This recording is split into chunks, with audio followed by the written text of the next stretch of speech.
Okay. Give me a... go ahead and say something. Something. All right. The Da Vinci Code by Dan Brown. Grant Morrison. Borderlands 2, Game of the Year Edition. Stop. We got waveforms. We're good. I don't give a fuck. Stop. Why are you reading? You said say something, and that's what happened in front of my face hole. The first time. I don't give a shit. When you just said something. That's a classic joke. Yeah, but it's too easy. It's too easy. Now you're reading my bookshelf like a putz. Hey, they don't know that. Well, now they do. That's why I said that, because this is going in. Yeah, well, fine. That's okay. That's cool. Yeah. All right. You said to say something, and then I just said, "Oh, I said something." And does he want more? I'll give him more. Where would I get more? And now, right in your bookshelf. And now I'm going to say, welcome back to Slapcast, everybody. I am SchwarzTKD, and I'm Legend by Design. You had to think about that for a second, buddy? No, I just wanted to. Yeah, I had to think about it. Okay. I didn't want to. I don't want to admit that to the internet. Are you stupid? Are you crazy? So crazy. So we're back. My brain got wrecked. It's okay. Over the over the holiday. It was a long week. Yeah, long weekend. I enjoyed the hell out of it. Oh yeah, absolutely. Yeah. Damn. Yeah. I went home with a goddamn turkey sandwich. Good man. That's all I went home with. Wow, that's actually a small amount of leftovers. No shit, I was disappointed. Like, come on, Mom, you got a whole fucking turkey that we haven't eaten. And she just goes, "You want a turkey sandwich?" I'm like, at this point, it's like 7 o'clock. The Cowboys are on. I just whatever. I'll take what I can get. Yeah, I'll have a fucking turkey sandwich. She put stuffing on it, and I'm okay with it. Okay. I'm okay with it. It was good.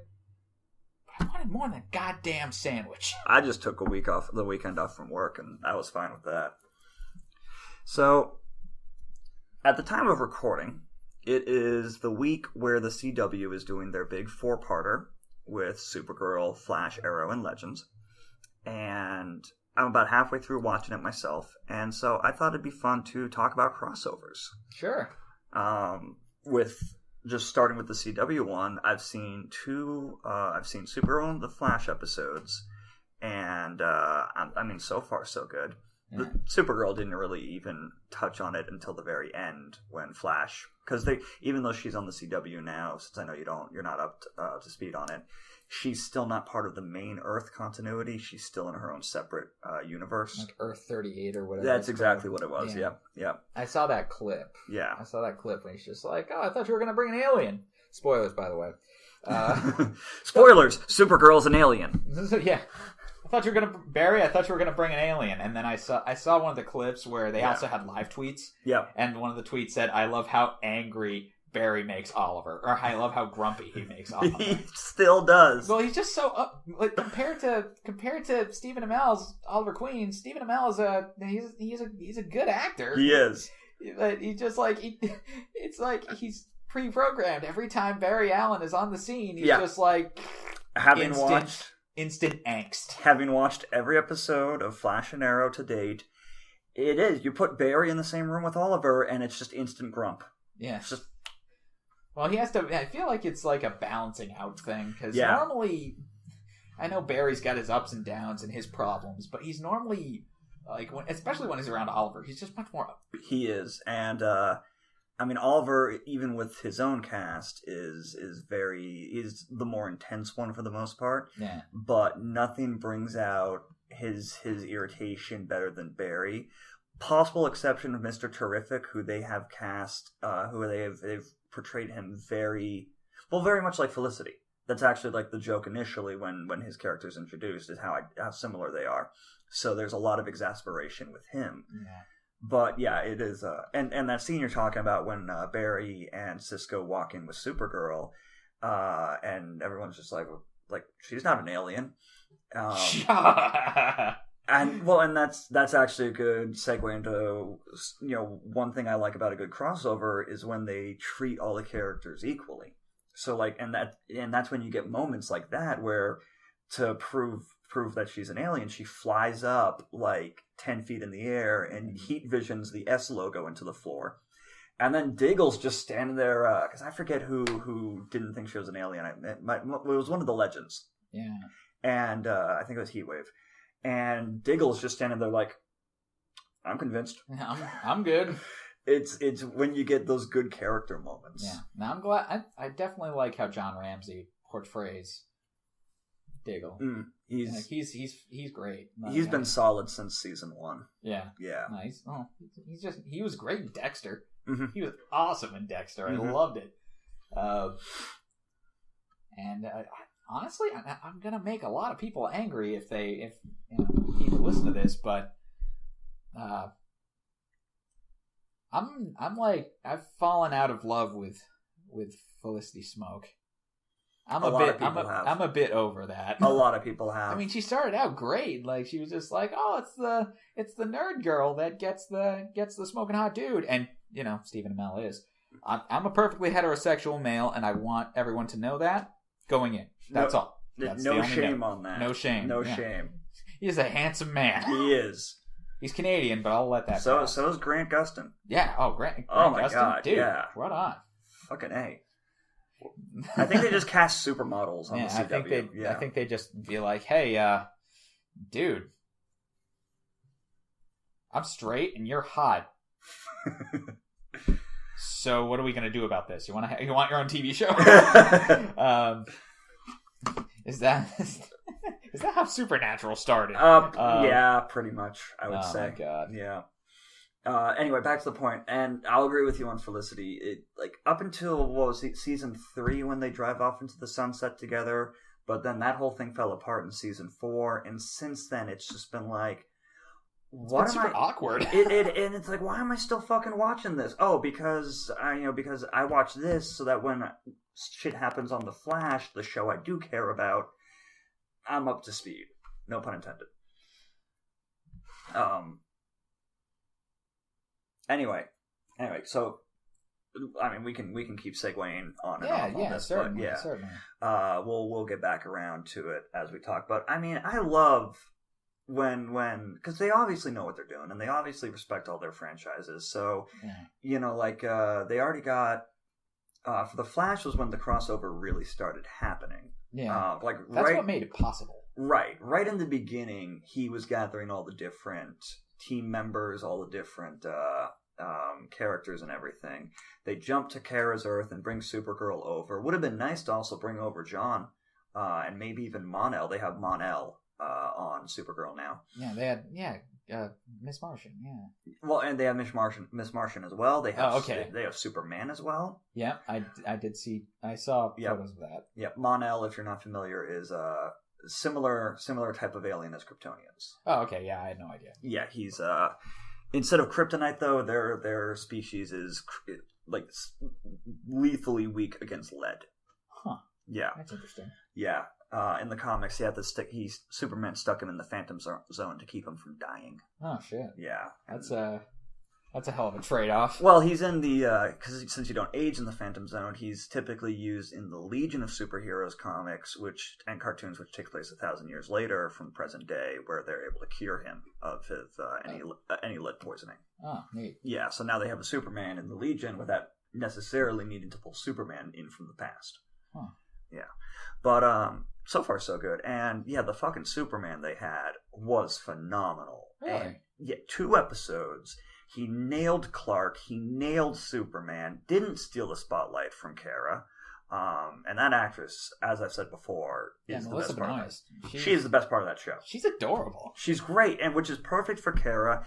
And you still have that same for when she's in her alter ego. It comes off as innocence and naivete. For when she's Supergirl and being all adorable, it comes off as just enthusiasm. She doesn't downplay either side of the character. Yeah. Oh yeah. So on The Flash, the premise of the crossover is, spoilers, aliens. They came up with just some random aliens. They call them the Dominators. They were around in World War I apparently. Then they left, and now they're back because reasons. And the episode of The Flash ends with everyone except for Flash and Oliver getting mind controlled. So it's the 2 of them fighting everybody else. Right on. Yeah. Right on. Which is a common thing in crossovers. You have all your hero characters come together. Of course they're going to beat the shit out of each other at least once. It happens. Isn't that what happened in the first season of The Flash? When Oliver came over? Yep. For that, when Barry got mind controlled, and well, not mind controlled necessarily, but emotionally manipulated. Emotionally manipulated. Yeah. Blah blah blah superpowers. Yeah, and he was just like, I could still beat you. Yeah. And then at the end of that episode, they're just like, let's settle this. And then of course they don't actually show it. Yeah, so. they just end it with them charging at each other because that's how you do it. That's how you do. Watch Oliver actually win. I mean, he's got no powers. He's got know-how. But with Barry as he was, I mean, he'd have a better chance. Yeah. Barry as he is now, not so much. Right. At least not from where I sit, especially since I'm only on season 2 of Flash. Okay. Right. I've just got to the part where Zoom reveals himself to be Hunter Zalman or Jay Garrick or whatever. And I know this is a year late, but I just haven't been keeping up as much. That's actually a good season. I really enjoyed that season. I'm loving it so far. I'm there when Zoom kills his dad. Oh, okay. In his childhood home, and I'm in the same place that his mom died. Yeah. And I'm just like, ooh, feels. Yeah. The Flash's dad, Henry Allen, played by John Wesley Shipp, who played the Flash in the 1990 series. I think that was a great choice. Absolutely. I fucking love all those little nods. Yeah. Yeah. I wasn't a huge fan of the ending of the season, which I don't know if you know it yet or not. But I'll leave off for now. We'll just stick on talking about crossovers and junk. Yeah. So yeah, I mean, basic rule of thumb, especially for superhero crossovers, whether it's alternate dimensions or the villains are pulling some shit, or in this case, a shared threat like the Dominators, it's very common. You're going to have the heroes fight each other at some point. You're going to have them team up against the villains or whatever else. Because I mean, if you're going to have Superman and Captain America in the same room, of course they're going to punch each other at one point or another, just so the fans can see it happen. So we've got that out of the way with this crossover, but it also goes back to what I said earlier. A good crossover covers everyone equally. Nobody outshines each other. Like you're not gonna have Flash. Let's just go Superman and Captain America. You're not gonna have them come in, and you're not gonna have Superman take care of all of Hydra while Cap sits there and does nothing. Or if you have Dragon Ball Z is a popular one, because everybody loves Dragon Ball Z, and everyone thinks Goku can't be defeated by anything. You're not gonna. A bad crossover would be when he comes in and just mops the floor with all the villains, and it's like, well, then why the fuck are the other characters even here? Yeah. Oh, did you hear they announced the cast for Dragon Ball Super, the English cast? Oh. Yeah. Are they getting the originals back? Yeah. Nice. Yeah. Excellent. At most of them at the very least. Yeah. Definitely. I mean, Chris Sabat is half the cast. Christopher Sabat, half the cast. Piccolo, Vegeta, Yamcha. Yep. I think, well, if Popo's in it, I don't know. He was Popo and Korin. Yeah. Jesus. They'll probably show up sooner or later. Yeah, more than anything. Yeah, I mean, they'll be at the lookout for whatever reason, and they'll be there. And Jesus. Now, that brings us to another crossover. Dragon Ball Z, One Piece, and Toriko. Now, I don't know anything about Toriko. Neither do I. But you know more about One Piece than I do. I like to think I know quite a bit about One Piece. Yeah. I'm up to date with the manga that's been published in English. He frequently educates me on One Piece. Oh, yeah. No, One Piece it starts out really ridiculous. It just gets more ridiculous, but in a much more complex way. And you get used to the ridiculous. Oh, yeah. So for them, ridiculous is badass. Well, yeah, I mean, especially with One Piece, it's stated right in the very beginning. The Grand Line is where fucked up shit happens. They all but say that. And he's just like, everything on the Grand Line is fucked. So get ready. Because you're not going to understand it. We don't understand it. Just go with it, man. Just go with it. Yeah. And then fucking Sea Body Archipelago happens. But Sticking with the crossover. Stick with the crossover. Yeah. Now, Toriko is a fairly new one, I think. Toriko is a fairly new, I think, compared to especially compared to Dragon Ball Z. But from the little bit I know about it, it's very shonen. It's very typical shonen. Yeah, over the top. Just let shit happen. Basically, and then of course DBZ. Everybody know. If you know anime, you know Dragon Ball. If you don't know DBZ, get the fuck off the internet. Yeah, right. And go watch DBZ. And then come back on the internet and talk about it with the rest of us. Yep. One thing about this crossover was, like, they have the main characters from each series compete against each other. Yeah, that's right. Was that? Like an obstacle course or race or whatever. I have seen, like, that clip. I saw that clip on YouTube. It prompted me. Somebody had uploaded it. Yeah. And so I just watched it just to see what the fuss was. And from what I saw, it was pretty decent. It was fun. Yeah, exactly. It was a fun crossover. And with those three characters, especially Goku and Luffy, I can't speak for the main character Toriko, which I think might be... His name is Toriko, yeah. But they were just like, okay, it's a competition, we're just going to fuck around. And then at the end of the race, it was like they had a little melee, which basically ended with all three of them ringing out or something similar. Yeah. Yeah.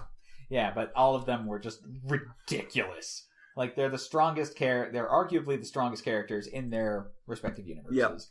Yep. And I think the best, for any of those who don't know Toriko, I think the best way to describe it right now is Hunter x Hunter with only gourmet hunters. Oh, Jesus. Okay. And Toriko has just got this, like, weird split personality thing going on. Like, when he powers up, he becomes another person. Like, he's got demons inside his head. And I'm just like, this is all fucked. Yeah. I mean, from an outside, and I'm sure if I watched the series and read the manga, it would make a lot more sense and I'd be able to follow it. I mean, you describe anything to someone who has no frame of reference for it, and it's very easy for them to be like, yeah, that sounds fucked up. Yeah, it's super fucked up. Supernatural's a show about two guys hunting monsters, getting fucked over by angels and demons because their dad abandoned them. Well, I mean, their dad, Jeffrey Dean Morgan, currently Negan on The Walking Dead. Yep. He's fucking killing it. Yep. Literally and figuratively. When his agent called him to say that they wanted to offer him a spot on Walking Dead, he even said, it's like, they want me to be Negan, don't they? He knew. He just knew. He knew it. I actually really liked him in Supernatural. I know a lot of people hate his character, but I'm like, I can see John Winchester? Yeah. And I'm like, I can see where his character came from. I can see why he did what he did. He sacrificed himself to save his sons anyway, so you can't give me the argument that he didn't care about his sons. That's just a good parent move there. Yeah. One of the few he's had in their adult life, but granted, like, he did good. Like, yeah. But anyway, back to the DBZ One Piece Toriko crossover. Right. That's, oh my god. Especially when they had that melee, that's my favorite part of the whole thing. Of course it is. Well, after the race, they had, like, Goku had to go off, save the world, and then come back to the race. They were doing it. He's just like, sorry, had to save the world first. And then they do their three-way tie, and then they have their little melee, and everybody hits him with a massive attack. Yep. And they end it with... Luffy does the big fist infused with hockey. Yeah, elephant gun. Yep. Gum elephant gun. Then Toriko does some demon shit. That's not demon shit, but it's probably pretty badass in context. And then Goku just transforms into a Super Saiyan and uses Kamehameha Wave. Of course he does. I'm like, that's his staple. That's his go-to. And I've watched Super, and I'm like, I'm glad this didn't happen in Super. Otherwise, goddamn. Toriko and Luffy wouldn't even be in the goddamn arena. The arena wouldn't. No, the arena wouldn't be around them. They would. The arena would not even be around them anymore. Now, what I can talk about, since is because I'm familiar with these. I'm familiar with DBZ because it was my first anime. Yeah. And I'm familiar with some of the other characters and whatnot because thanks to Screw Attack's Death Battle. Yeah. Because again, they balance their whole shtick. For those of you who don't know, you should watch this shit. Death Battle's amazing. Their whole shtick is fully researching the characters as much as they can to give them equal, both a fair assessment. They're most famous at this point for their Goku versus Superman, which they did after literally years of fans asking for it. They just did an episode for Urza versus Roronoa Zolo. Urza Scarlet from Fairy Tail. Urza Scarlet from Fairy Tail, Roronoa Zoro from One Piece. So for an example... There's only Zolo in the 4Kids dub. Yeah, I'm sorry. I'm saying this for your benefit. Okay. Now, because the internet will chew you alive if you get into a large forum and say Zolo. Okay. And they're going to be like, would you watch the 4Kids dub? Which, granted, 4Kids sucks. I mean, I watched the 4Kids dub before I saw the Funimation dub, and I was just like, wow, I like the Funimation dub a lot more. Yeah.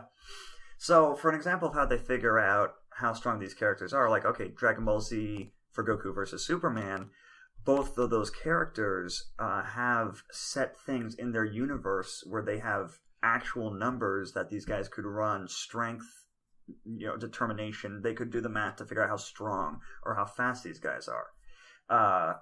Fairy Tail for Urza Scarlet doesn't really have that.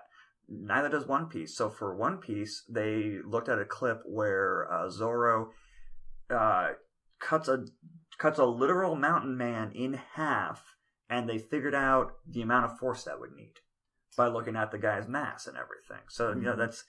Incidentally, Urza got fucked. She did not have a chance. She got cut in half at the end. Yeah. With the mountain behind her getting cut in half. Oh, I missed that part. I didn't notice that. I laughed. Yeah. Oh my god. I laughed my ass off at that. I'm just like, that's exactly how Zoro would do it, too. Yeah. When I was watching that one last night, and they were going over... They weren't even halfway through Zoro's skill and strength assessment, and I was just like... Because I've seen enough Fairy Tail to have a good idea of Urza's ability already. And so they were halfway through his assessment, and I was just like, she is fucked. She is just done at this point. Yeah. I think a good point they made at the end was that, like, about all the force that they can take and whatnot. Right. Like, one of the things that stood out to me is how they learned their craft. Urza was more self-taught. That was a good point. Zoro trained with the greatest swordsman on Earth. Yep. And learned how to use hockey. So. Right. And granted, she probably has some weapons and armor in her arsenal that would negate hockey. Like, she has her adamantine armor, which is literally indestructible. So chances are she could be able to use that to defend against a hockey-infused sword. Oh. But can she really attack while she's doing that? No, she's stack dumping into defense when she's doing that. Yeah. And she has... And then another good point was he focuses on just his swords. She is reputed to have over 200 weapons in her arsenal and switches them on a dime. Yeah. Right, as needed, which is fine if you're fighting a bunch of elemental affinity monsters, like in Fairy Tail. Not so great when you're fighting a specialist master swordsman. And Zoro is a specialist master swordsman, there's no doubt about that. Yeah. But he's also gone up against things that he did not have an affinity to fight. Right. So he had to overcome that. So he overcame the difference either by sheer willpower, because he has the fucking pain. He has the pain threshold of God himself. Yeah. They also figured out his speed by looking at some frames in the manga. Where, like, okay, if he was here and he got approximately here faster than anyone could see, they were able to figure out literally how fast he can move. Yeah. I mean, that might not be a maintainable speed. It might be a short burst thing, but still, if that's there, it's there. Yeah. One of my favorite death battles was Link versus Cloud. Yeah, I remember that. That was a really good one because that fight really could have gone either way. Yeah. Yeah, in that case, they look at the fact that in the Zelda games, you, as Link, you have to figure out boss and enemy weaknesses, whereas Cloud is a great fighter. Link was able to figure out a strategy and ways to attack him that balanced it and then allowed him to win it. Yeah, no, that's a really good point.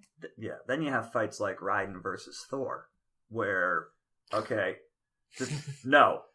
Like, as soon as that one was announced, I was like, nope, you're out. Because his only advantage, if Raiden's only advantage is lightning, which Thor is invulnerable to, now it's a battle of strength. Thor. Yeah. And let's bring it back to Goku versus Superman. That was a great one. Yeah. That was absolutely phenomenal. And they had... The best part about these, if you're not familiar, check them out, because they always do the animation. And they had so much fun animating that one. You could just tell. Definitely. Yeah. Very much so. No, a lot of love went into those. I think a lot of love goes into any of them. Yeah, definitely. I mean, the way they animated this, like the Zoro versus Urza one. Yeah.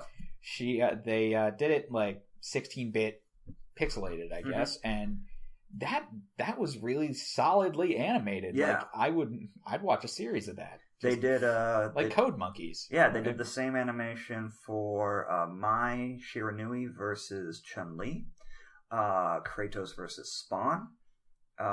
Way back when they started, one of their very first ones was Harry Potter versus Luke Skywalker. One of my favorite ones that I just saw recently. Yang Xiaolong versus Tifa. That was a good one. Yeah. That was especially because especially since I'm now caught up on Ruby, and I'm just like, wow, where has this been all my life? Yeah. Ruby's amazing. Another thing worth watching. Shout out to Rooster Teeth. And another Rooster Teeth one that Death Battle did was Carolina versus the Meta, both from Red versus Blue, which is the only time, I believe, that Death Battle has done two characters from one franchise. Yeah, you're right. Yeah. I don't know. And they had Rooster Teeth do the animation for that one. I think maybe Rooster Teeth did the Tifa Yang one as well. I'm not sure, but I know they did. It looked like they did. Yeah, I know that the Carolina versus the Meta one they did. Rooster Teeth animated.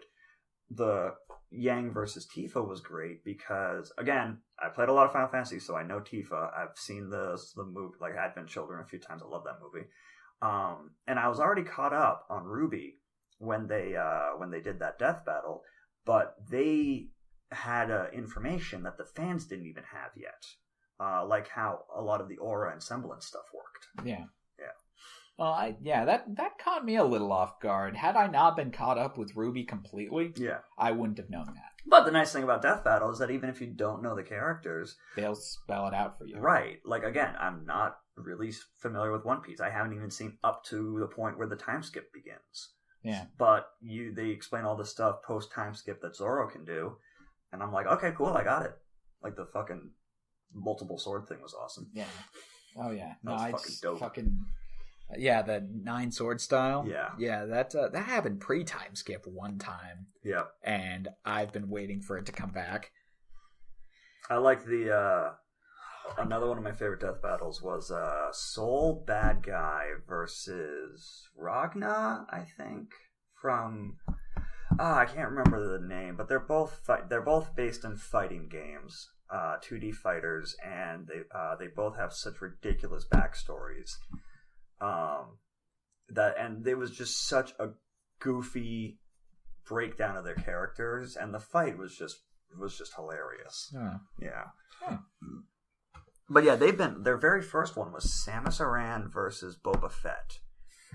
And they did a remaster of that one with better animation because originally they did it with the sprite, very 8:16 looking bit animation. And they got so much shit for that one because she had her freeze beam which froze him, and that's how she won. People were like, "Oh, his armor is cold resistant," and Wiz was just like, "Yeah, resistant, not immune. Yeah, resistant means he can walk through a tundra." Yeah, right. Oh my god, holy shit. Yeah, like that's I just want to talk more about One Piece. I want to talk about One Piece and Ruby now. I fucking love Ruby. Yeah. Oh my god, fucking One Piece though.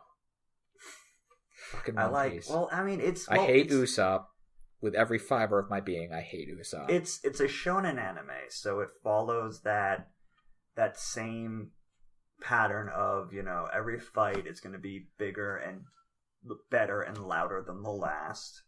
And the characters are all going to get their arcs, which basically is just going to double as an excuse for them to get a power upgrade. Yeah. It's a shonen anime, and the formula fucking works. My favorite one, I don't know if it's technically a shonen, but I count it as one, is Gurren Lagann. Because... Oh, that had an end. That had an end in a very short span. Right. It's a 26 episode run. Yeah, that's... Shonen is... I wonder if... Well, it's anything in Shonen Jump. Right. That is long. Yeah. Long form and serialized, I think. Bleach. One Piece, Naruto, DBZ, of course, Toriko now. Yeah. Yeah, Hunter x Hunter. Ooh, My Hero Academia. Oh, okay. That's the latest one, even though there's only 13 episodes in it this season. Yeah. Ooh. I'm so glad they got a second season. They deserve it. Yeah. From the clips I've seen, definitely. Oh my god. Yeah. All Might. Fucking One Punch Man. Yeah, that's finally getting in. Yeah. That finally got an English dub. Yeah. I mean, that's not even really traditional shonen. No, that started as a webcomic. Exactly. But it follows the same pattern. Every fight is more ridiculous than the last.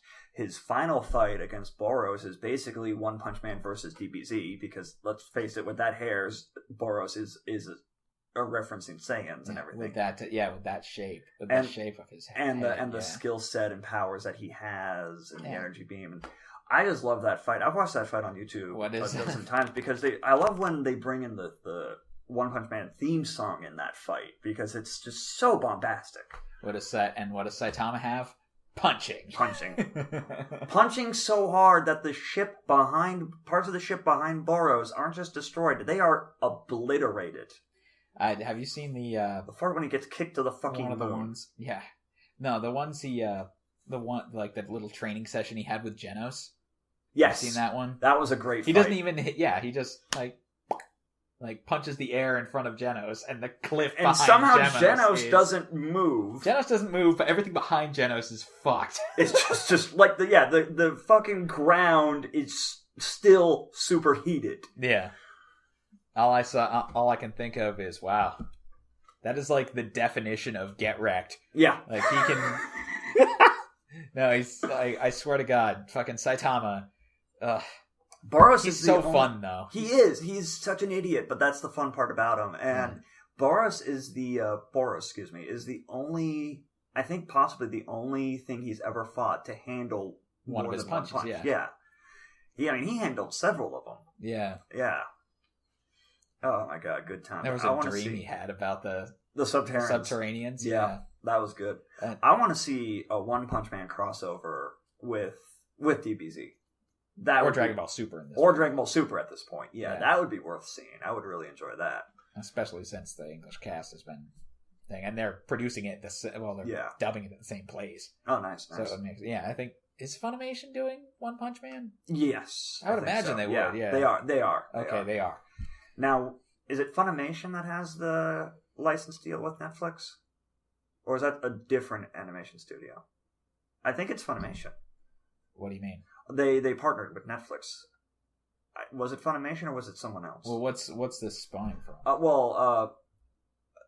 I know that Unanimation Studio partnered with Netflix. A Japanese animation studio did. So we're going to be seeing a lot more anime from that studio, and I'm hoping it's Funimation, but I'm not sure if it is, because Funimation already has a streaming app. What show are you referencing? I'm not referencing a particular show at the moment. I'm just thinking of getting more shows from that studio onto Netflix. Well, when Seven Deadly Sins, that's Aniplex. Okay. So I think that might be what you're thinking of. That might be. I'm not sure. That is Aniplex. I got the computer right here. Why not? Google the shit out of this. Keep talking. Yeah.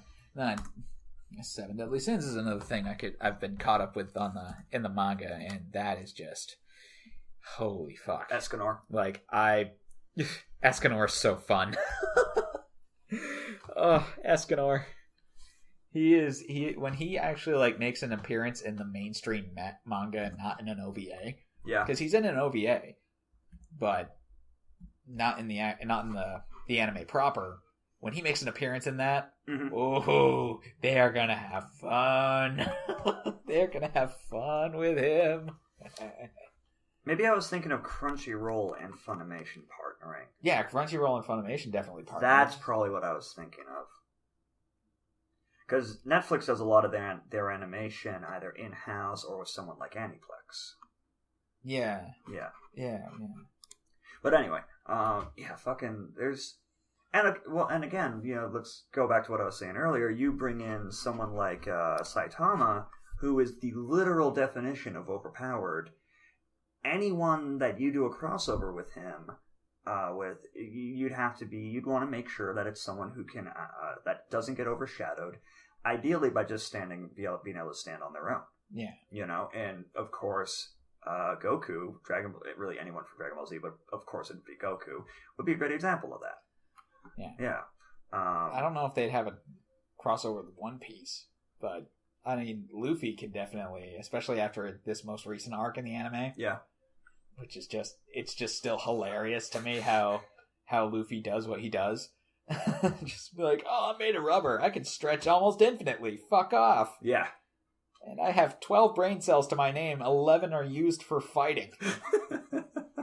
And I just watched his fight with Doflamingo, Don Quixote Doflamingo, on YouTube, and oh my god, when he goes fourth gear, I don't know what gears are. Fucking awesome. Well, do you know anything about Luffy? All right. Well, second gear, Luffy like developed these techniques to help increase his attack power. Okay. Increase his fighting power.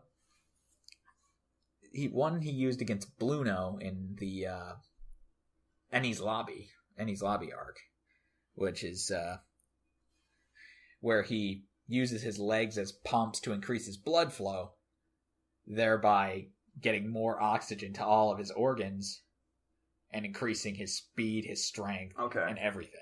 But his skin gets a pinkish hue from the blood. Oh yeah, I've seen, and he gets steam and shit. Yep, I've seen the effect of that. Yeah, that's second gear. Third gear is when he makes his limbs huge. Okay.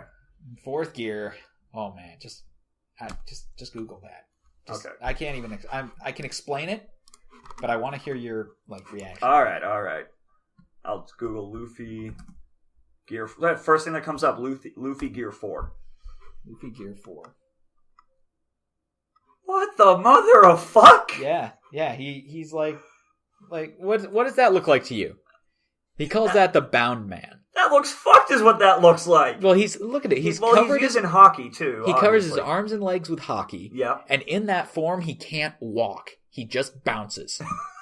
He just bounces. He doesn't walk, but his punches, oh my god, just scroll down, like right there. He throw a punch to wind up for his punch. His fist goes into his arm like a gun. Like pistons. Yeah, like pistons or a gun, Yeah. And he's all like, oh my god, just watch some videos on that at some point. It's so fucking over the top and amazing. Jesus, tap dancing Christ. Jesus, tap dancing Christ. Jesus ain't here and he ain't got no rhythm. So, you know who's got rhythm?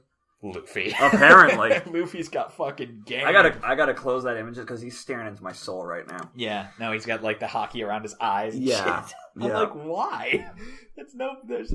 And his fight, just watch his fight with Doflamingo. Okay. You are going to enjoy the fuck out of it. So it ends like all great shonen anime fights end. Both of them knock the fuck out? Yeah. One of the best fights I've ever seen in a shonen anime was at the end of Scride.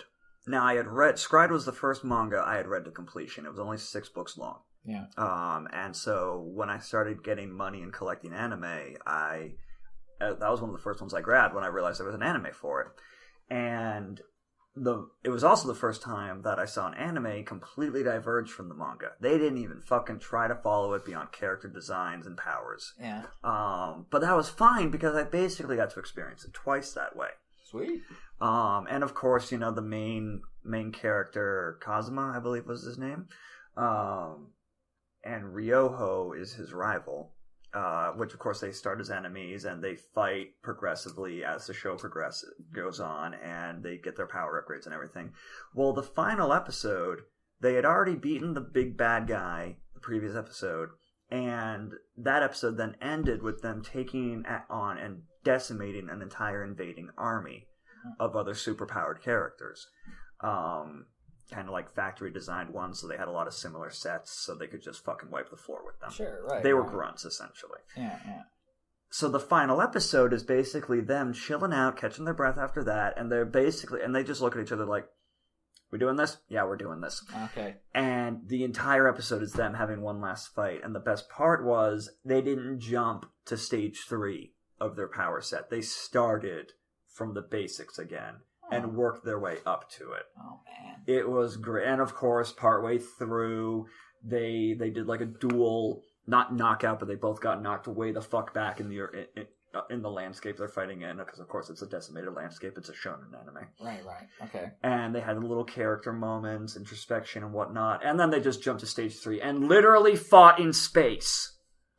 It was fucking great. Yeah. It is, even now, over 10 years later, it is still in my head as one of my top 5 favorite fights.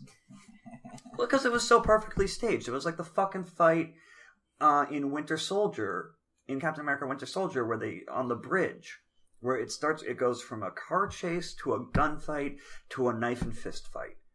Perfectly staged. Going back to crossovers, it's not just anime, it's not just comic books. You can get crossovers anywhere. We were talking earlier, Nostalgia Critic. Yeah, definitely. Yeah, where, if I remember correctly, the whole thing with him and the Angry Video Game Nerd started because people who were fans of both were commenting that, like, oh, well, so-and-so, the other guy already did that, already reviewed that, or, well, you're the Angry Video Game Nerd, why are you reviewing a movie, or vice versa. I don't remember exactly how it started, but they just ran with it. These guys could not be more chill with each other, at least as far as I know now. And they started by doing rival videos where they were poking fun at each other. The nerd had to review a movie, and then the critic had to review a game based on that movie. And it was one of those really god-awful movies from the 80s, too, and one of the terrible games. You ever played the Simpsons arcade game? Yeah. It was a game similar to that. Oh, interesting. Yeah. And then they, jointly reviewed stuff, and it culminated with one of the specials that Critic tends to do, where they got their whole crews together, all the other reviewers from Channel Awesome, like Linkara, and a bunch of the Angry Video Game Nerds, allies, quote unquote. The whole thing, they basically just got a conference room at a hotel. This probably happened at a convention. That is when they probably filmed all this, and they just had each other fight it out, and they were doing the jokes that they're known for. Like Critic at one point had the Chester A. Bum come in, and the nerd got rid of him by throwing some change off camera. It was fucking great. Chester A. Bum, he is a hoot. Chester is funny in any of his stuff. Yeah, but I like him in the Matrix ones. He doesn't overstay his welcome, but he does actually hell. He appears in the Matrix and the Matrix Revolutions reviews. Okay. Oh man, if you haven't seen those, I gotta check those ones out. Those are entertaining. I am behind on Nostalgia Critic videos, and he's also got, and again, he's got a staff. One of the Rachel or whatever her name is left to pursue her career as an actress in California, so he got someone else to do it. Tamara Chambers and Malcolm Ray, who's also in the DC Abridged universe. Okay, and they just kill it. No, that's he's Cyborg. Okay. Cyborg and I believe Black Manta. So yeah, he's been around. He's interesting. And Dead Island Epidemic. Oh no shit. Yeah, he's in that game. He's the voice of Sam B. No shit. Good for him. Yeah. Oh yeah, he's killing it. Absolutely. And they just have so much fun. Yeah. And that's the thing. They have a lot of fun. Shooting. Right. That's the thing. You want to be able to have fun when you're doing this sort of stuff. Just in general, Nostalgia Critic would not still be doing this. God, how many over? I think he's approaching a decade and a half at this point. Well, he's got 9 seasons. He's been doing it since 2008. Okay, so he's approaching a decade of doing reviews. Yeah. Movie Bob, who even after leaving The Escapist, is still going strong. He's got his Patreon now, and he was going on his own with YouTube and Patreon, but then Geek.com picked him up. So now he's doing reviews for their YouTube channel. On top of stuff that he's just doing for himself. Yahtzee, probably one of the most famous video game reviewers for Zero Punctuation, has been with The Escapist, again, for about a decade, easily. I love the age that we're in, that we can actually there's the possibility to make money on the internet. And I don't think that, unlike the .com or real estate bubbles, I don't think there's a bubble on this. Well, as technology evolves, so will the market. Exactly. So I think there will be bubbles at some point, but there will be opportunities everywhere. Right. And if you're keeping an eye on it, you can just keep moving along. Yeah, and especially in the big markets like Chicago, New York, Dallas, where Funimation is. Yeah. Or Flower Mound, or whatever it's called. It's a suburb of Dallas. I never understood how those work. Are suburbs just regular towns, and just not seen, and just like much smaller than what I perceive a town to be? I think it's just like if a town is like by itself. Like I grew up down in Plainfield. Plainfield eventually stops. Yeah. And then there's open space between Plainfield and Marshfield, or Plainfield and East Montpelier. Well, that's the thing. Like when I was looking at a map of Dallas today, for example, and like this is now a cartography lesson and geography lesson. Yeah. And I didn't see any boundaries on this particular map, so I just thought to myself, it just seemed huge. It might just be because it might just be Dallas proper. Like maybe it's like boroughs in Manhattan. Right. It might just be because like the size of a city for population tracking and zoning sort of things. It might just be based on that. Okay. That's my first thought. All right. Well, I don't know. I'm not a geographer by any means, but I never really understood how that worked. If anybody actually knows how that works, please tell me. Yeah.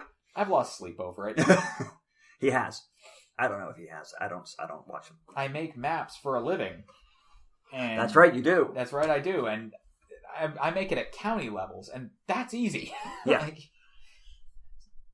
Oh my God. It's eating me up inside, and I will just keep churning along until I understand what's going on. Like, if say one of the Carrollton, for example. I'm gonna break his train of thought here. Please do. Something I do want to mention is an example when, just because the subject of this podcast episode is for crossovers primarily. Yeah. As much as we're able to stay on topic, we're terrible at that. But that's why you listen, right, folks? Yeah, who gives a shit? Yeah. So, as long as we do a thing. An example of a crossover that did not work: Family Guy and The Simpsons. Oh. They talked it up so goddamn much. Well, it was the thing of this. It was the right. People have been asking for this have asked for it for quite a while before it happened. What event? Like when I watched it, I don't think of it as Family Guy crossed over with The Simpsons or Family Guy and Simpsons. I think of it as a Family Guy episode featuring The Simpsons. Because for one thing, they don't even get to Springfield until a third of the way through the episode.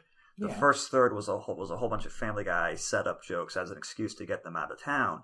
Not even a very good one compared to their normal stuff. And then all the jokes were Family Guy jokes. All the basic concepts of it. It ends with another Peter and chicken fight with Homer in place of the chicken, which was using each other's catchphrases. Exactly, and the whole thing, that whole fight was so long that was almost another third of the episode right there. Yeah. And so I mean, this is like an hour-long episode, too. Yeah, it was a long freaking episode. But you look at it, you could have replaced The Simpsons with King of the Hill or Futurama for all the effectiveness of it being The Simpsons. But then you look at The Simpsons crossed over with Futurama that they had, and that was a crossover. Both sides were treated equally. They got a chance to shine in their own way. The whole thing with that was like, I believe it was some Bart's germs got in a time capsule and caused mutation over the centuries, and that was wreaking havoc in the present day for Futurama in New York. So they were going to go back in time and kill Bart because that was, I think, like Bender's or Farnsworth's idea or something. But they ended up working with Professor Frink to fix it. It was a fairly normal crossover. Family Guy and The Simpsons, not so much. Family Guy, when they do anything with American Dad or Cleveland Show, back when that was separate, that was fine because those are all same universe anyway. Same universe, same creators too. I think. And I think that's why the Simpsons and Futurama one worked so well is because the creators of that show are the same. Yeah, those two the shows have the same creators. Exactly. If you're going to do a crossover, and knows how they work. Exactly. You need to understand and also actually give a crap and respect both franchises. Yeah. Like if I was gonna, you see it a lot because I still read fan fiction. I still read a lot of fan fiction, and I really enjoy a well-written fan fiction crossover. Now, there's actually there's this one guy in particular who is phenomenal at it, like Ozalos, I think is how you pronounce his pen name.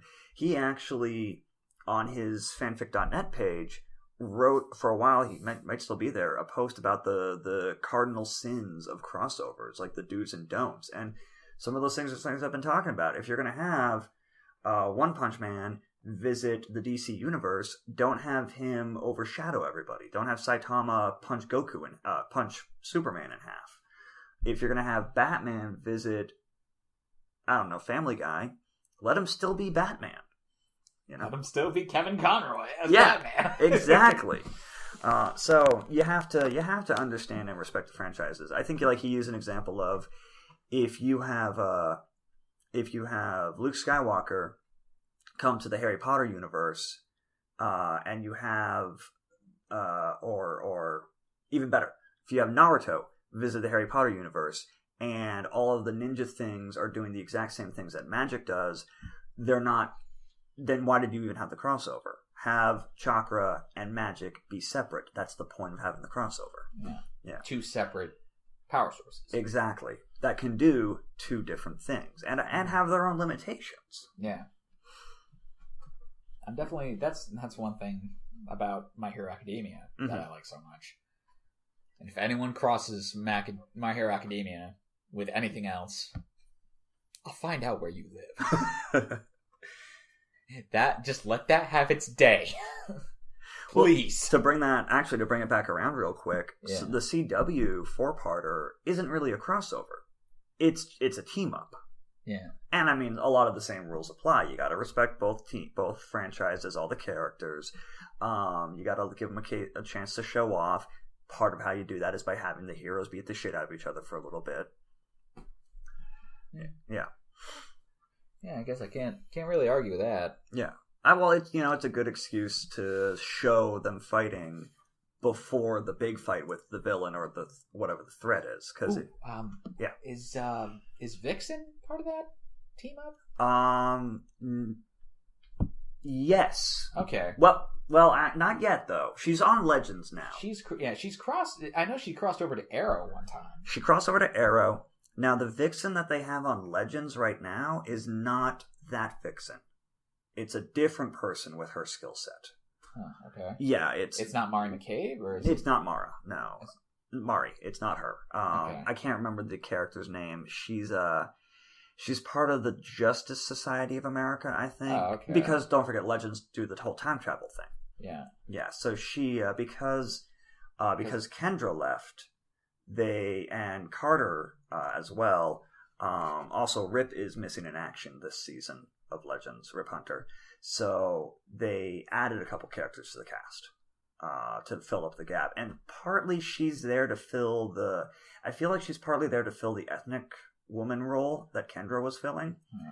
But they're not giving her just those lines. They're still... Legends does a decent job of letting each character be their own character. Yeah. When you consider the size of that cast, that is no small trick. I do like how they incorporated Vixen into the whole deal. Arrowverse, yeah. Into the whole Arrowverse. Or Flashverse at this point, because that's the more popular show. It's still the Arrowverse. It's still the Arrowverse. Just because that's what started everything. That's true, yeah. And people are going to still watch it because yeah, it started everything. And because if you don't, you're not going to understand a lot of... Yeah. You're not going to be able to see like, oh, I know that. Oh, yeah, I see that. But I know what you're talking about. That animated 6-episode thing that Vixen had, it was only like an hour long, tops. It was... There's 2 seasons of it. Oh, okay. That's right. There is another season. Yeah. It was really entertaining. That first season alone was really entertaining. There were some parts of that where, again, nobody brings out Oliver's irritation better than Barry. And they had some great lines where, like, Barry was saying something like how he and Felicity almost kissed, and Oliver's just like, he's like, what? Gotta go! And he runs off. Yeah, I remember that. Oh my god, that was silly. That fucking cracked me up. Yeah, no, I think I think when Barry's around, he's a bit more lighthearted, but he's also very grumpy. He's just like, God damn it, I want powers. Yeah, that is what it is. Like in the man, he must have it made. Like the grass is always greener, kind of deal. The Flash episode of the Team Up on CW, it started with all of them already mind controlled, and Barry and Oliver taking cover behind some debris, and Oliver just starts reading Barry the riot act. Like, inevitably, immediately, things go to hell. And then Supergirl punches heat vision through it, and Oliver's just like, what was that? And Barry explains that it's heat vision, and that's when you see that they're all who they're fighting, because you didn't know it before that. And then the episode ends back at that point. And it really is, like, Oliver's just like, I swear to God, my life was normal before I met you. Normal? Let me talk to you about... I think Diggle actually had that line. Like, yeah, it was Diggle who even said to Barry, like, in that episode, was just like, Barry, I swear to God, my life made sense before I met you. Or something like that. Yeah, something along those lines. And Diggle's just like... I mean, last season of Really? of Flash had an episode where Diggle and Lila had to deal with King Shark. Yeah, I saw that. And Diggle's just like, no. Yeah. No, he wasn't having it. Yeah. He's just like, fuck this. Let Flash handle it. Yeah. Wasn't King Shark a Flash villain? He is, I believe so. Like, originally? I believe so. Okay. Yeah. Like, I mean, pretty much all the metas in Flash are originally Flash villains. I don't always like that. Like, in Season 3 of The Flash, they had Mirror Master, which in the show, in the version of Earth that the show takes place in, is a meta. Yeah. And they actually reference the current Harrison Wells that they have, because they have a different Harrison Wells from yet another Earth on the team at the moment. Reference that the one from the Mirror Master from his Earth used technology, like we're familiar with from the comics. Uh-huh. I prefer that personally, but is what it is. Yeah, all the metas and all the villains that Flash fights are his rogues. I mean, that's the whole... I think that's honestly where the term came from, the Flash's rogues gallery. I have not heard any other heroes villain roster be called that before I heard the Flash's. Okay. Yeah. I don't know why. I like it. I ain't complaining. It works for the Flash. Like, I can't call Batman's villain roster his rogues. Yeah. They're not. They're much... Well, for one thing, they're more dangerous. Yeah. Yeah. But then also it's a difference in character. Flash, any version of Flash, whether it's Barry Allen or fairly serious scientist Barry Allen, or much more jovial, joking Wally West, using that terminology for his villains works. Whereas for Batman, his villains are dark reflections of himself. Yeah. So it's a difference in tone. Yeah, that's actually a really good point. Yeah. No, I definitely do think that his the Flash's villains actually just challenge him more, like, physically and mentally. Yeah. I mean, that was a big thing. In a much different sense. It's a much more different sense than Batman's do. Yeah, Batman's challenge him emotionally. Yeah. And psychologically. Flash's rogues challenge... You're right, they challenge him physically. A big thing in the early Flash comics was, as the Flash would be fighting somebody, they would actually be explaining the physics of why what he was doing would work. Yeah. I learned that in that Grant Morrison book right there. Oh, neat. Yeah. Yeah, bringing it right back to the start. And right back there. Which is actually a good thing to do, because we are about at the time to wrap it up. Okay. Yeah. But as always, we hope you all enjoy this.